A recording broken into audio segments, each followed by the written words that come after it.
I'm Abby Kowal, and this is the recap brought to you by Exposed Sports. Let's get into last week's recaps. First up on Thursday night, MacArthur headed to Williams Stadium to face Garland. Garland sophomore quarterback Sergio Perez threw for 4 touchdowns in the 35-22 victory against Irving MacArthur.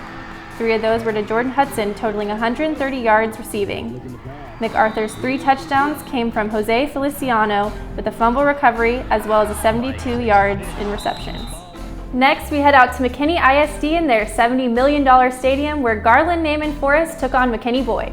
McKinney Boyd defeated Garland Naaman Forest 45-7 as both head coaches made their debut at their school. Jake Fex had a 77-yard interception return for a touchdown as well as a 52-yard touchdown pass. Senior receiver Kareem Coleman led McKinney Boyd offense with 2 receptions for 125 yards and 2 touchdowns. Now let's head all the way across town to Arlington where Bowie faced Flower Mound Marcus. Arlington Bowie, never trailing at any point in the game, defeated Flower Mound Marcus 28-14 with Bowie's quarterback Drayvon Ponder showing out with 251 yards total. Flower Mound Marcus's Tyson Edwards finished with 147 yards and 2 touchdowns, pulling them closer to the W, but just fell short. Let's head out to Louisville where the Fighting Farmers take on Grand Prairie. Louisville came out on top against Grand Prairie 34-3 to open the season. Louisville quarterback Taylon Green put up 302 yards and scored 4 touchdowns. With 142 yards on 6 receptions and 2 scores, Isaiah Stevens led all receivers as Armani Winfield had 8 catches for 91 yards. At Memorial Stadium, Mesquite defeated Lake Highlands. Mesquite defeated Lake Highlands 21-6 as Dylan Hilliard McGill led Mesquite with 85 passing yards and 35 running. Tyler Raleigh O'Neal returned a block punt for a touchdown and Gary Green had a nice kickoff return. For Lake Highlands, Mitch Colson had 109 yards rushing and their 6 points came from 2 field goals. Historic Odessa took on a fully loaded DeSoto team at Eagle Stadium. Claude Mathis returned as head coach for DeSoto as they defeated Odessa Permian 35-14. Racking up 75 yards on only their first possession of the game, DeSoto tacked on 21 points in the opening quarter. Although Permian fought hard and rallied in the second half, driving inside the DeSoto 35 only to get stopped, they came up just short. In a high-scoring thriller, Highland Park beats Rockwall. Chandler Morris showed everyone what he was made of in the 66-59 win against Rockwall, extending Highland Park's unbeaten game streak to 32. Combined, the 2 teams put up a total of 1,471 yards and 125 combined points, with both teams really showing out. We head out to Denton where Ryan rolls past Mesquite Petite. Denton Ryan rolled Mesquite Petite Friday night 52-6, racking up a total of 456 yards. Alabama commit Drew Sanders of Denton Ryan scored 3 times for the Raiders, which included a quick 25-yard fumble return at the start of the game. Junior standout Seth Hennigan completed 23 of 34 passes for 285 yards and 5 touchdowns. Ryan has now won 41 straight regular season games dating back to 2015. We head out to Lancaster as Duncanville pulls away from the Tigers. Panthers quarterback Jaquindon Jackson threw for 218 yards and 3 touchdowns. Duncanville held the Lancaster defense to only 196 yards of total offense, getting their only points on a 29-yard field goal by David Aguilera in the first quarter. Garland Lakeview Centennial cruises by Arlington Seguin on Friday. In a 32-21 finish, Lakeview relied heavily on their special teams to leave with a victory, as well as a 70-yard interception return for a touchdown by Gavin Harris. South Oak Cliff barely scrapes by with a 22-21 victory over Dallas Skyline. Skyline, leading 21-7 at halftime, lost control as South Oak Cliff grabbed momentum when Skyline's punt hit off the back of one of its own players, and Dunn caught the ball out of the air for a touchdown and ended up with a comeback win. Now it's time for your top 10 plays of the week, and let's dive into it. At number 9, Marquellen Crowell of Duncanville catches an 88-yard pass from Jaquindon Jackson.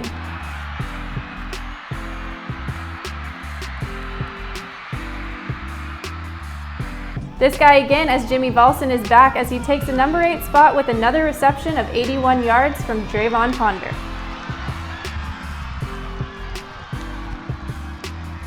Cameron Davis's 43-yard run for South Oak Cliff is why he takes that number 7 spot this week. Let's go out to Garland for Jordan Hudson's 74-yard reception from quarterback Sergio Perez. And look at this punt return. Coming in at number 5 as Billy Bowman Jr. runs back a 61-yard punt for Denton Ryan High School. Isaiah Stevens locks in the number 4 spot with that 83-yard reception from teammate Taylon Green.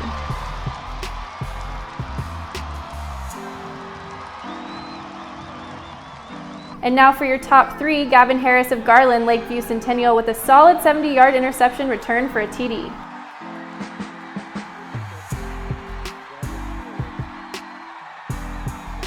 At number 2 with another interception, McKinney boys DB Jake Fex runs 177 yards back for a touchdown. And in that number 1 spot, Gary Green of Mesquite High School with this 71-yard kickoff return.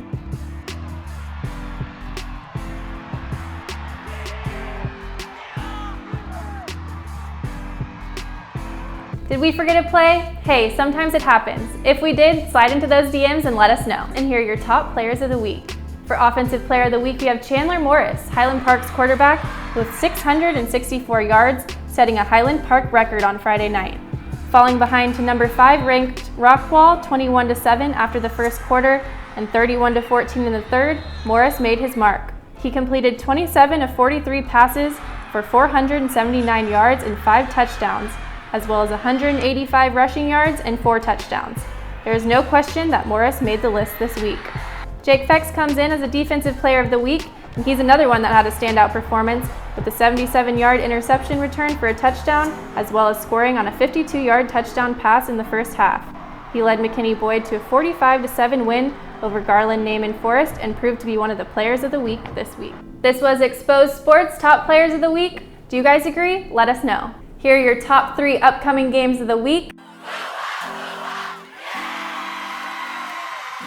A big game to watch this week will be the Hebron Hawks versus the Arlington Martin Warriors. Kickoff will be at 7 p.m. on Thursday at UTA Maverick Stadium. Martin shocked the football world last week by beating the number 3 ranked team in the state, Lake Travis. Martin's Zach Mundell has 244 total yards and 4 touchdowns. Some players to watch: tight end Ryan Wallace, offensive lineman Aaron Widner, linebacker Edward Jones IV, linebacker Julian Johnson, and running back Alonzo Banks. Hebron, who beat Plano 53-26, is 1-0 this season with standout players to watch: Michigan State commit Darius Snow, quarterback Carson Harris, running back Isaiah Broadway, and wide receiver Colton Bradford. South Lake Carroll will take on Colleyville Heritage at 7 p.m. Friday night at Mustang Panther Stadium in Grapevine. Quinn Ewers had 168 yards, completed 16 of 25 passes with 1 TD. Some other players to watch are offensive lineman Andrew Carrick, tight end Blake Smith, linebacker Preston Forney, and offensive lineman Addison Penn. For Colleyville, watch out for standouts AJ Smith at quarterback, junior running back Braxton Ash, and wide receiver Chad Turner, who had 9 receptions for 119 yards and 1 TD versus Lovejoy in the Tom Landry Classic. It's a big week at the Cotton Bowl as Cedar Hill will take on Denton Geyer this Saturday. Cedar Hill lost to Allen last week but showed a lot of offensive power. Some players to watch for the Longhorns: wide receiver Quinn Bright, offensive lineman Cortland Ford, running back Corey Allen, defensive end Matthew Arabisala, and defensive back Brett Lynch. Geyer is coming off an impressive win over state powerhouse Aledo with their state championship roster, including 2021 Texas A&M commit Eli Stowers, as well as running back Kadrick Cobbs, wide receiver Seth Meter, DL Grant Mahone, Deuce Harmon, and linebacker Jonathan Jones. Be sure to tune in every Wednesday night for your top upcoming games of the week. Thanks for watching the recap. I'm Abby Kowal with Exposed Sports. Don't forget to like and subscribe, and if you like this video, make sure to click that share button. We'll see you guys next week.